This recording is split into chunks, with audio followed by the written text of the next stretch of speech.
Howdy, folks. Good morning. Welcome to the July edition of Cattle Trails Showcase. I'm Ron Wilson, Poet Laureate. Mighty glad to be your host. Today, we're zooming to a very special community, which can claim that it really was created due to the existence of the Chisholm Trail. Fascinating story. So welcome to our program. We always like to begin with a trivia question for you people to answer in the chat. We're talking about cattle drives.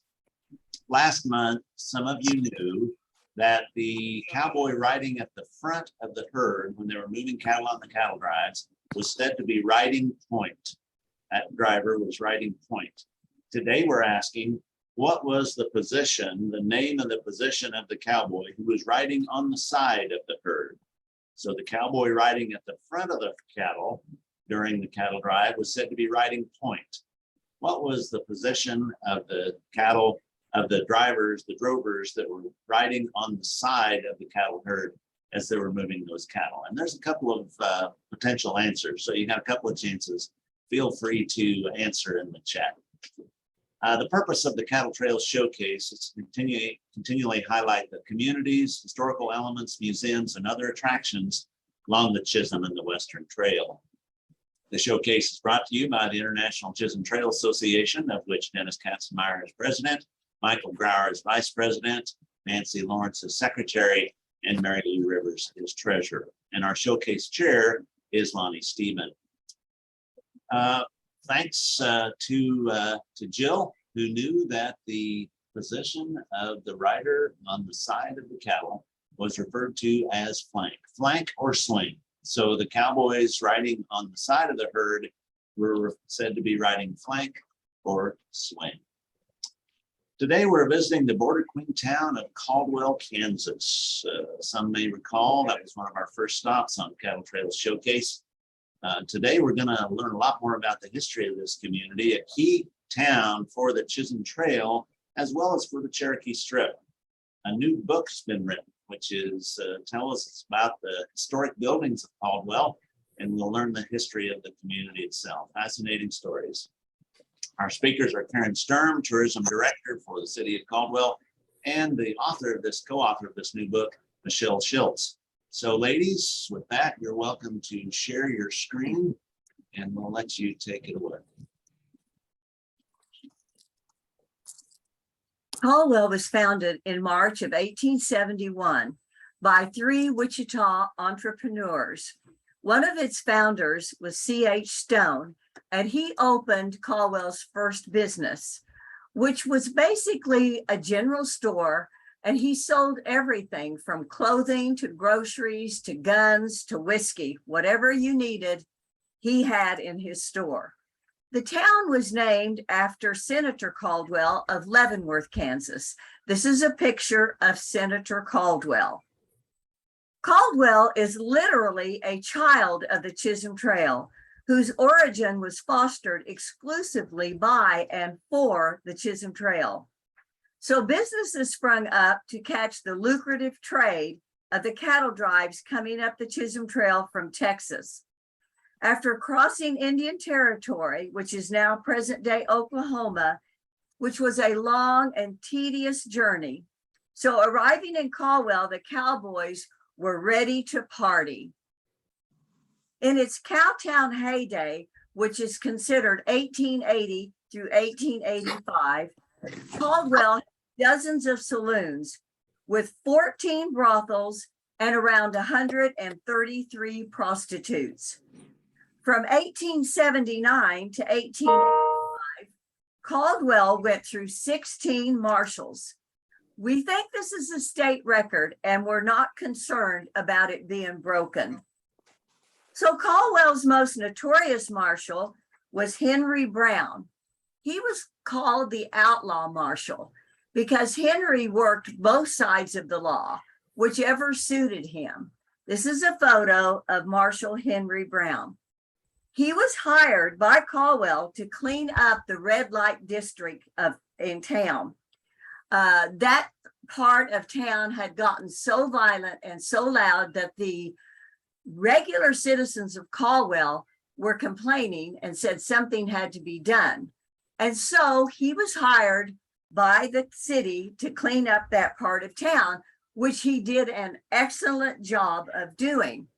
So in December of 1883, the grateful citizens of Caldwell presented Henry with a rifle, and embedded in the stock of the rifle was a gold medallion that basically said, "Thank you from the grateful citizens of Caldwell."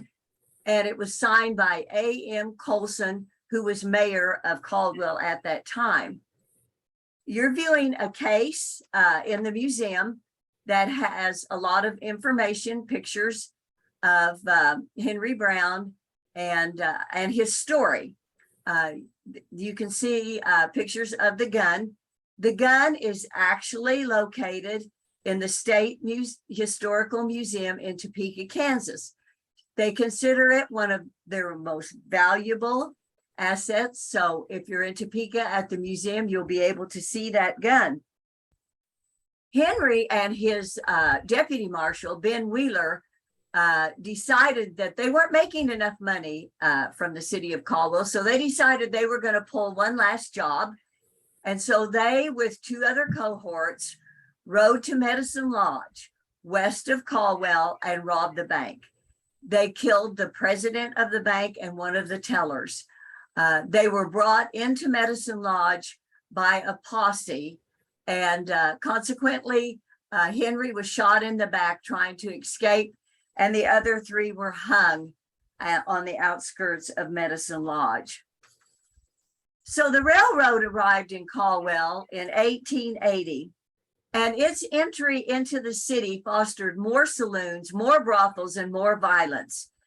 Gunfights were numerous, and with the Talbot gang raid in December of 1881 being the most famous. Jim Talbot was a cowboy who came up the Caldwell Trail, Chisholm Trail to Caldwell frequently. He was a troublemaker. He was always causing problems in town.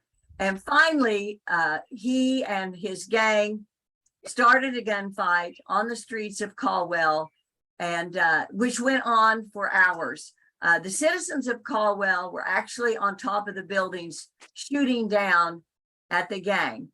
Jim was able to escape. There were two guys, one of his gang members, George Spears, was shot and killed.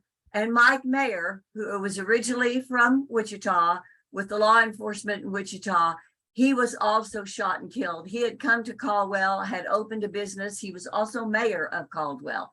He was also met his demise in this gunfight. So 1885 and 1886, we saw the demise of Caldwell's Cowtown era. The trail drives had dwindled and the town sought respectability. But in 1893, Caldwell saw one last boom, and that was when the Cherokee lands south of town were open for settlement. Caldwell was one of 5 starting points in Kansas for the run. Thousands of people gathered in town on September 16th, 1893. There were 100,000 people made this land run. Only 40,000 people got claims. So 60,000 people came away with nothing.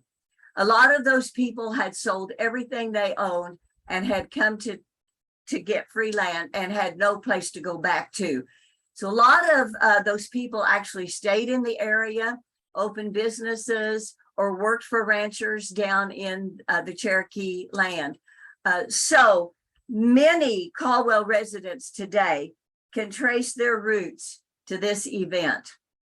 Today, Caldwell is a quiet agricultural town, but if you walk its streets, you can still feel the presence of its wild cowtown days.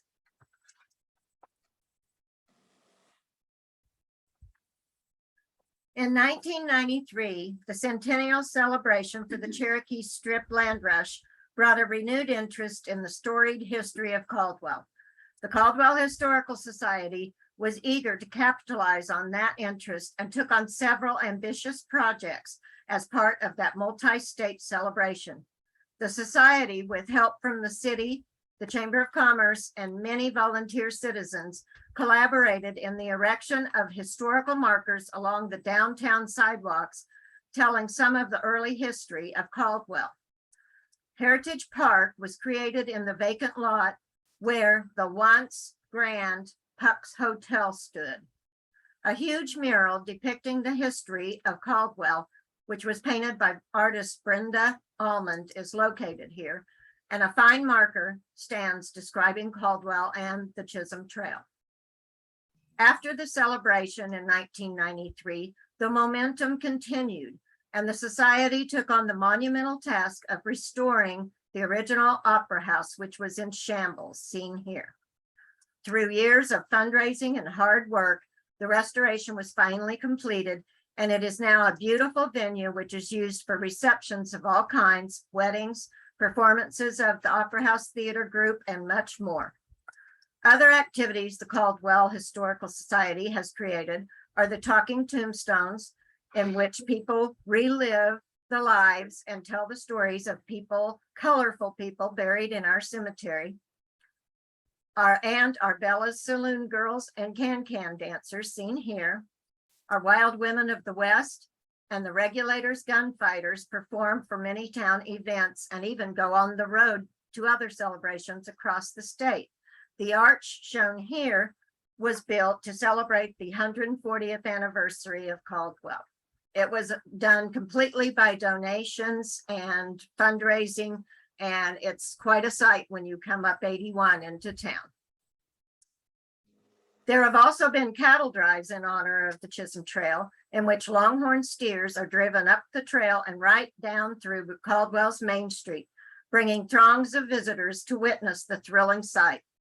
The city recently celebrated its 150th anniversary in 2021, complete with a cattle drive, live entertainment, gunfights, a camp depicting the Buffalo Soldiers, and a salute to the pioneer families of Caldwell. Caldwell has diligently worked to keep our rich heritage and history alive. The Border Queen Museum, shown here, contains numerous artifacts and displays from the early years as a cattle town. This is a photo of when it was a department store. It has been an occupied building since it was built in the 1880s. The Border Queen Museum contains numerous artifacts and displays from our early years, and Main Street still has a bunch of the original buildings that witnessed the heyday of the Chisholm Trail and the Cherokee Strip. In 2019, the Society began to gather information necessary to apply for the State of Kansas Historic Downtown designation. Many of our original buildings have been researched and cataloged, and in 2020, my sister Luann Jameson, who is the president of the Society, and I mulled around the idea of creating a book with all of the information we had gathered, as well as photos and reminiscence of people from all over who responded to our questions for any and all things about Caldwell's rich downtown history. These Old Bones, a historic telling of Caldwell Main Street, was the result of all of that, gathering all that information. And it was published here in Caldwell by Can Okla. And it was a labor of love for my sister and I. From a hastily erected shantytown in 1871, Caldwell grew throughout the 1880s with beautiful stone or brick edifices, replacing the crude wooden structures.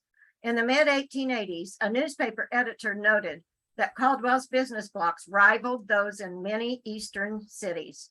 At one time, there were three-story hotels and numerous two-story commercial houses. Caldwell's downtown is a testament to the optimism of those early day settlers and business folk who foresaw that the city would continue to grow and flourish. From 1871 to 2022, these buildings have seen it all, from the rough and tumble Cattletown era through the expansion of the grand building boom of the 80s, and unfortunately, destruction of some of these same buildings by fire, neglect, and time. This is the Leland Hotel, which stood for many years and finally burned in 1970. This is the Southwest Hotel after it had been changed into just commercial rooms. And then Caldwell used it as their hospital downtown until 1961. This was the Grand Opera House that was built on the south end of Main Street. It was a beautiful, beautiful building. Unfortunately, it too burned down. I wish we had some of these beautiful buildings still. We are fortunate to still have our historic downtown, our restored Opera House, our Border Queen Museum, and the historical markers that vividly describe Caldwell's heyday. In 1925, William S. Hart, seen here in this photo, who was a well-known Western movie enthusiast and director, released the movie Tumbleweeds. Hart was a stickler for authenticity, and although the movie was not filmed in Caldwell, the story of Caldwell as a beginning point for the land run is told, and the story of the taming of the West as roving cattle and cowboys driving up the Chisholm Trail gave way to the rush for the homestead land. Oh, the thrill of it all, Hart said when he was discussing his movie. Author Bill O'Neill, who wrote a book about Caldwell called Border Queen Caldwell, the toughest town on the Chisholm Trail, stated that Caldwell's downtown blocks, perhaps more than any other cattle town on the trail, remains nearly intact as it was back in those heady days. At dusk, he stated, one can walk down Main Street and recapture some of the feel of the trail's end and sense a few ghosts of cowboys, the bustle of the arrival of the cattle, and the rush of the homesteaders flocking to make a run for their own piece of land. Oh, the thrill of it all.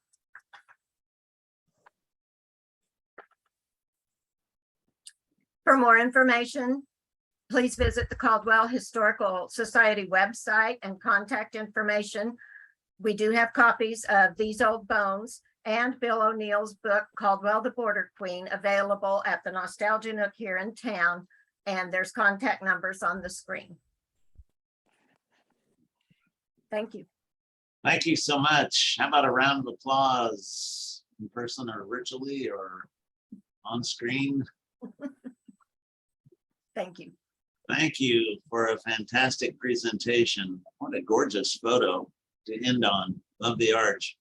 And I'll invite questions here in a minute, either in the chat or feel free to unmute and ask a question. But I would just add, I've been there we were there, a number of us, for the cattle drive in 2021, which Jill had told us about on a previous showcase. And, that was tremendous. That was super exciting. I've also been there at quiet times in Caldwell. And I'd echo the comment you made about just being able to walk those streets and read the multiple historic markers.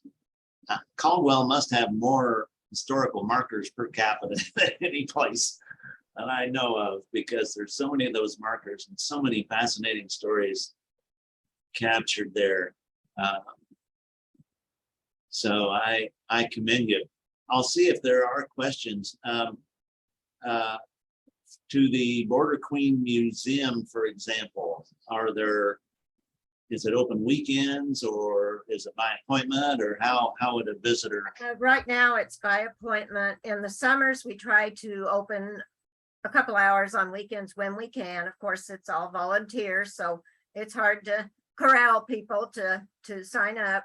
That we do have the numbers are available to contact people on the website, on our website, and in the window of the museum itself. There's 3 of us that usually are available to let people in.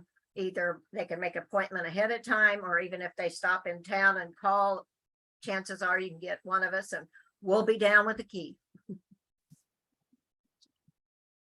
Yesterday, Lonnie and I were going over this presentation. We encouraged Michelle to put her contact info in here for people who did want to acquire her book and Bill O'Neill's book. So thanks for doing that, Michelle.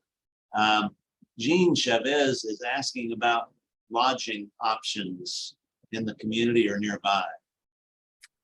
That we have an issue with, unfortunately. There's a few places in town. There are some people that have their homes or second homes that they rent out. There is the Caldwell Messenger Suites, which is booked a lot. We are working on that. We really are trying to get something that we can have, maybe a downtown hotel or something like that. But unfortunately, we just don't have anything, that much available at this point.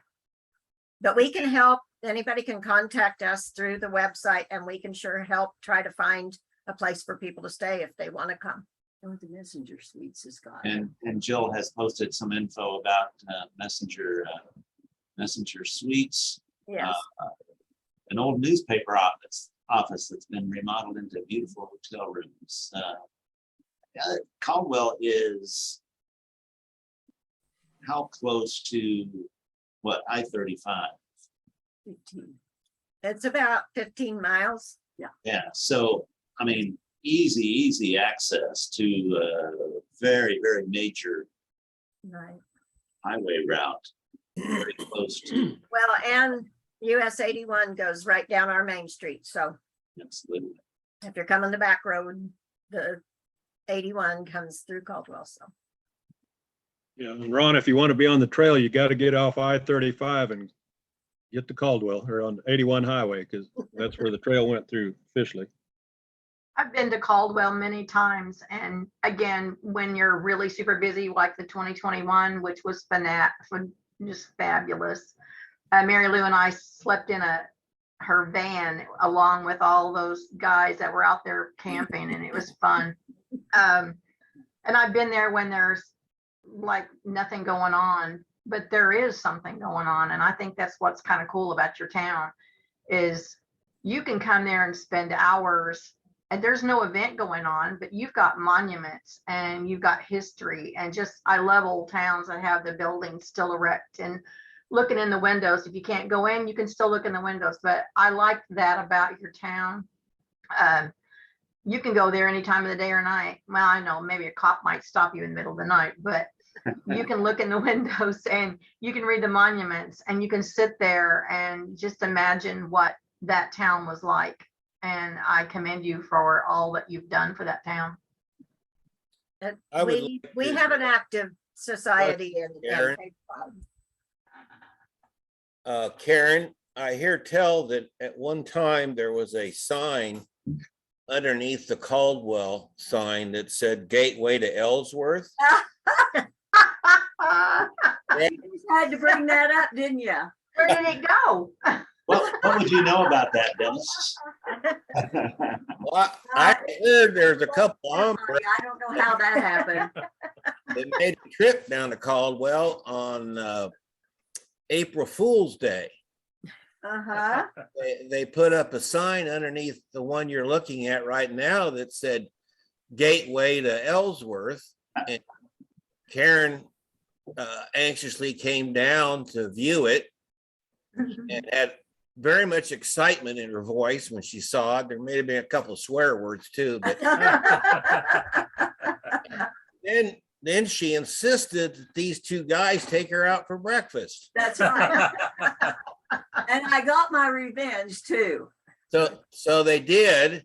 And it was extremely windy in Caldwell that day, and the sign blew down. So the local police department called us and then removed it and brought it down to the restaurant and gave it to us. So we then in turn let Karen keep it for future uses. It hit the Wichita paper and the Caldwell paper and the Ellsworth paper, and I think there are a few other media outlets. But it was a pretty exciting event.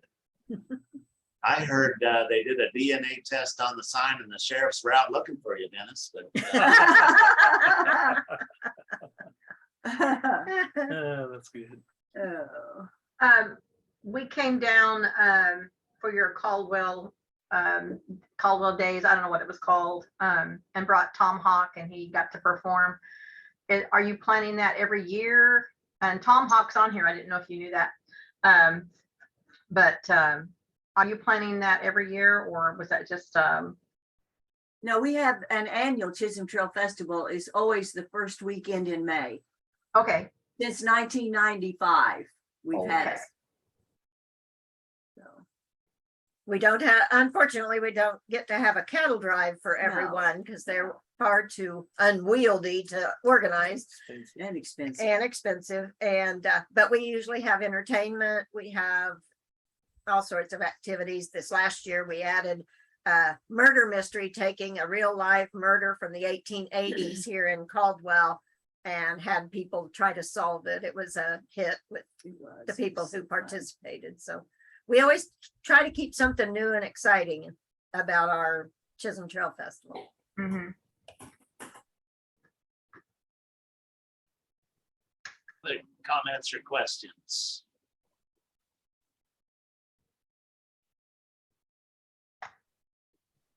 Well, we appreciate what you're doing to keep the phenomenal history of Caldwell alive. As I said earlier, just to walk those streets and read those markers really connects us to some fascinating period in history. So no other comments. How about another round of applause for the good folks in Caldwell?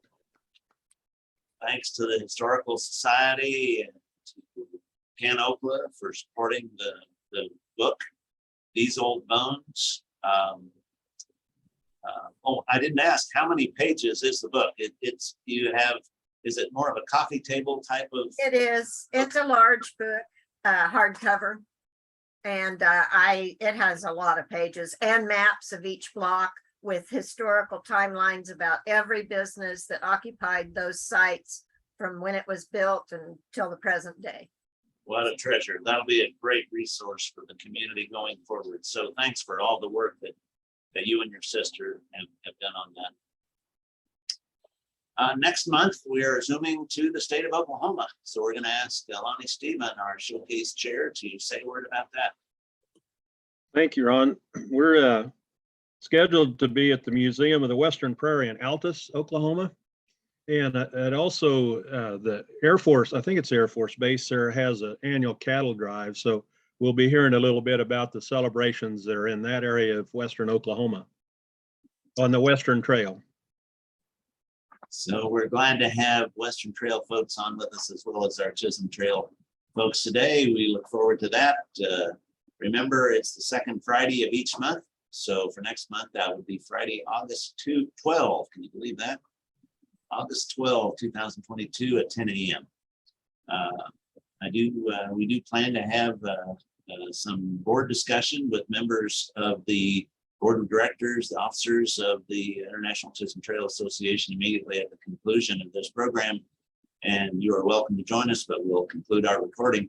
To close our program today, this is Ron Wilson, Poet Laureate, saying thanks for taking time to join us in this place, and come on back next month for our next Cattle Trails Showcase. Happy trails, everyone. Thank you, everyone. Thank you. Thank you.